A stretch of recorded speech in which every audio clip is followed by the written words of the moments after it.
बुलढाण्यात पावसाने विश्रांतीनंतर मुसळधार हजेरी लावली, पण खामगावच्या अंबिकापूर चितोडा परिसरात या पावसाने शेतकऱ्यांचे मोठे नुकसान केले। शेतांमध्ये पाणी साचल्याने पिकांची नासाडी झाली असून शेतकरी पुन्हा एकदा चिंतेच्या गर्तेत अडकलाय। गेल्या आठवड्यापासून पावसाने विश्रांती घेतल्यामुळे बुलढाणा जिल्ह्यातील अनेक शेतकरी चिंतेत होते।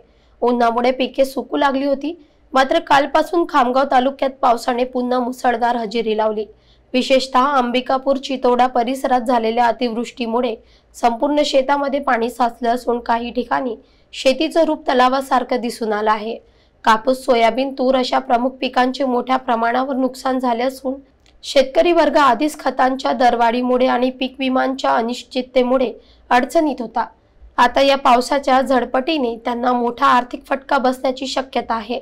स्थानिक शेतकऱ्यांनी प्रशासनाकडे नुकसानीची पाहणी करून तात्काळ मदतीची मागणी केली आहे, मात्र अद्याप कुठल्याही अधिकाऱ्यांनी पाहणी केली नसल्याचं स्थानिकांनी सांगितलं।